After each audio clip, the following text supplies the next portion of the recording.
play for this week's Favorite is a dramatization based on a story entitled The Fatal Woman of Paris Dies in Rags, which will be found in the fascinating pages of next Sunday's issue of the American Weekly, the educational and entertaining magazine distributed with every Hearst Sunday newspaper from coast to coast. A party is in progress. All the interesting people of Paris are here. Everybody who is anybody can be found at Charmian Bouclé's party. But she's the hardest person to find herself, for she constantly is circulating from one admiring guest to another. We want you to meet her. She's the toast of Paris. Now, let's see, where can she be in all this crowd? Oh, there she is, talking to Antoine Dubuque, the sculptor. Come, let's go over to her. You really think so, Antoine? I do, my dear Charmian, I do indeed. Who was it first discovered that the measurements of your superb figure were even better than the Venus de Milo? You, Antoine. And who introduced you to the bohemian life of the Latin Quarter so that before long you became the rage of Paris that you are today? You, Antoine. So I think you should reward me by marrying me. Dear Antoine, perhaps you are right. Then you will marry me, Charmian? Wait. I was about to say, perhaps you are right about receiving a reward. Very well. I will reward you with my everlasting gratitude and friendship. Charmian, is there no hope for me? I can answer your question in a word, Antoine. No. Charles, when did you get here? Just now, or rather a few minutes ago. It takes quite a while to locate you, Charmian, when one wishes to pay one's respect. I don't know just how you mean that. Oh, there's only one meaning. A compliment to a most popular hostess. It is too bad that there is no longer a court in France. You would be the favorite with the ladies, Charles. There's but one lady whose favorite I wish to be. Come, Charmian. Let's have this dance together, and I'll tell you who she is. Excuse me, Antoine, but Charles has piqued my curiosity.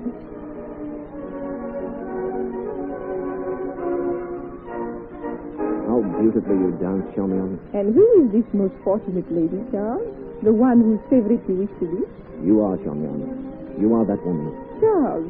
Oh, I know I'm not as wealthy as Antoine de Boule, but I am a better painter than he is a chiseler of marble. I'll become famous for you, Charmian. I'll make you proud to be the wife of Charles Duchesne. Why, Charles, you are my favorite... Charmian. My favorite handsome young man. You must not think of me seriously, Charles. I am a woman of faith. Already one man has died because of me. Excuse me, monsieur. Mademoiselle Charmian will have the rest of the dance with you. Gorgio, how nice of you to come to the party. Gorgio, you know Charles Duchesne. I have had the honor. Yes, I have met His Highness. You will forgive me, Charles. We will finish our dance a little later. I promised Gorgio I would dance with him the moment he arrives. Oh, but certainly, Charmian. Yes.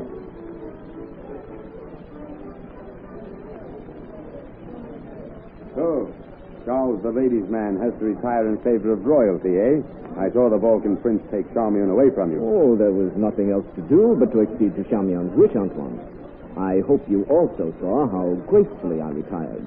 There was no sulking like a schoolboy, the way you did when I took her away from you.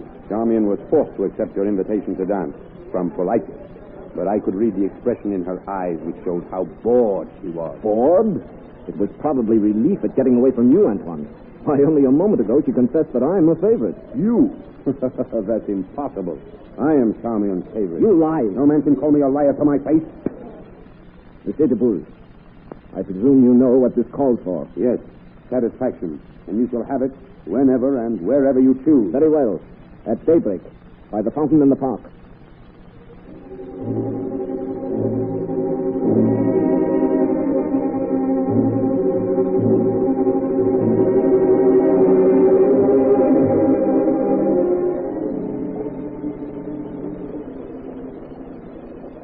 Well, it's daybreak, Your Highness.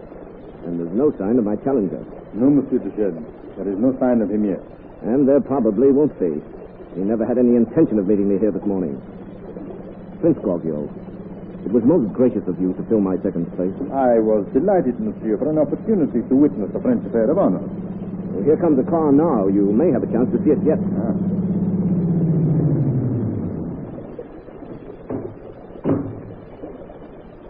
Good morning, gentlemen. Good morning. My principal is at your service. Are those the swords? Yes? Very well. Highness, inform my opponents that if after a reasonable time we are both alive, I suggest we use pistols. Very well, my friend. My principal agrees to that. Choose the weapon. Now, monsieur, en garde. Commencez.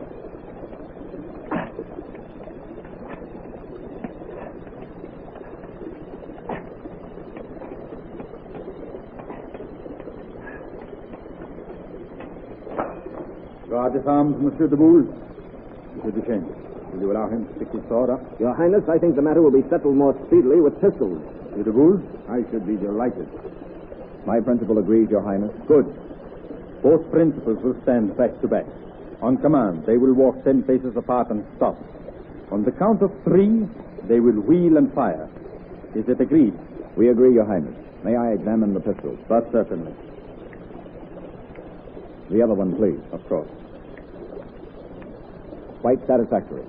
Monsieur, choose your weapon. Now, stand back to back. Let us face the distance. En avant. 10 paces, Charles. 1, Highness, 2, permit me to thank you Three. for your kindness this morning. 4, 5. I may not have another Six. opportunity. You think you are the one to die? Come, Eight. Monsieur Duchesne. It's just your imagination playing a trick on you. Highness, I have a feeling that I shall never leave this place alive. Here we are. Use your imagination, I tell you. Good luck. All ready? Ready? All right. 1, 2, 3. Monsieur Duchesne, you have been avenged. Antoine de Boule has fallen as proof that I am Charmion's favorite. Highness, here comes a car. The police, let us go quickly. I'm afraid it is no use running away. The car is too near. Why, it's Charmion. Stop! You mustn't do these things, Charles. Antoine, you must not duel. One of you will be killed. You are too late, Charmion. What? Antoine is... Monsieur de Boule is dead.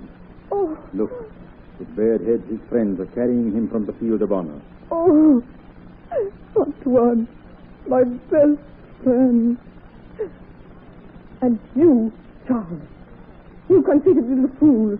You have killed him. Charmion, I've only defended my honor as your favorite. Favorite boy.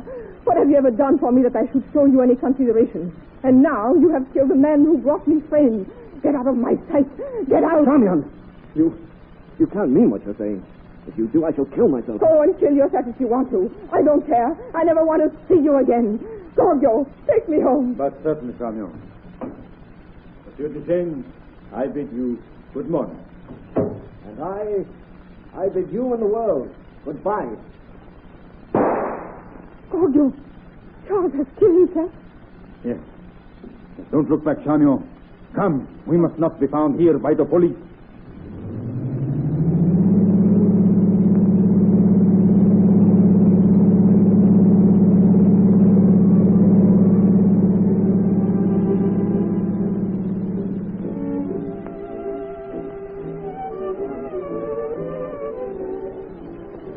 Oh, this is the life, Gorgio. I should die without it. Music, gaiety, champagne. And love. Love, yes. Money is to be spent. Jews are to be worn. Women are to be loved. And no one could love any woman as much as I love you. Oh, Gorgio, I am afraid to hear you say you love me. 3 men have died for love of me. And I didn't want them to. Not even that poor fool Charles. I know I told him to kill himself, but I was upset. I said the first thing that came into my mind. Forget all that hideous nightmare, my dearest. Think only of how much I love you. You do love me, Gorgio. Passionately. And I love you madly. Gorgio, all my life men have loved me. But now for the first time, I find that I myself am in love. And I am your favorite. Yes. You are my favorite, Gorgio. My real favorite. I wish I could be sure of that, Charmion. How can I prove it to you, Gorgio? There is a way. Tell me. Test me, Gorgio. If you really and truly love me, you will help me out of a financial difficulty. Of course. How much money do you want me to give you? Oh, I don't want you to give me a sou. But I don't understand. Then how can I help you out of financial difficulty? It is a very simple matter, my dearest. I am getting the money, but I must have someone to endorse my note. But will they accept me as your endorser? But of course. Haven't you fame, money, jewels, this beautiful house? What more could anyone ask for? If you are sure I can help, I will sign this note for you. Where is it? Here it is. Just sign there. Use my fountain pen. Charmion Beausoleil. There. It's all taken care of. Now you have no more financial difficulties. No, my dear Charmian. Now I have no more financial difficulties.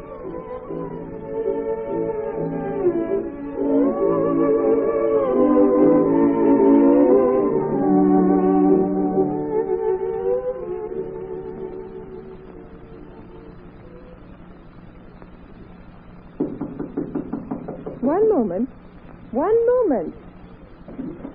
Yes, what is it? Charmian Bouclé? I am Charmian Bouclé. This is the right place. Come on. Who are you? What are you men doing here? Madam, we are marshals from the civil court. We have orders to confiscate your personal property to satisfy a judgment. What? Start in this room. Pile everything up in the center. But I haven't been sued. I don't owe anybody. You do now. Prince Gorgio of the Balkans defaulted on payments on his note. What? And as the endorser, the claims fall back on you. I'm sorry, but that's the way things are. Oh, there must be some mistake. I shall phone Gorgio. He'll tell you there's been a mistake. Hello? Give me Elysee, 2231. Oh, you have no right to come in here like this. Hello? I should like to speak to Prince Gorgio. Checked out? When? Oh, I see. Nobody there, eh? That's too bad, madam. It looks like you've been taken in by a clever swindler. Well, this stuff must be auctioned off to meet the claims. Auctioned off? Oh, no. Oh, no, this is a terrible disgrace. What will become of me?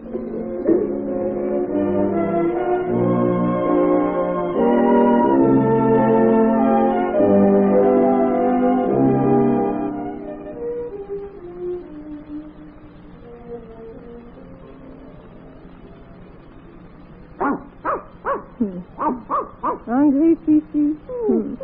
Well, so am I. I've been hungry for days. But there's nothing to eat in this wretched room in the garret, Fifi. And now I haven't strength enough to beg chestnuts from the peddlers down there on the street. You would not think to look at this wasted, shriveled body of mine that I was once a favorite model for famous sculptors, would you? But I was, Fifi. I was. Now, I'm not wanted anymore, Fifi. Not wanted anymore. And that's the bitterest fate that can befall a woman. Listen, Fifi. Music. Gaiety. That's the life. Let's open the window, Fifi, and listen. Hear that, Fifi? The theaters are out. Look, the cafes are crowded with beautiful women and handsome men. Once I was down there in the midst of it. I was queen of all that. And now, Fifi, once I said, without music and gaiety and champagne, I die. Well, I am without them, so there's nothing left for me but to keep my word. Goodbye, Fifi.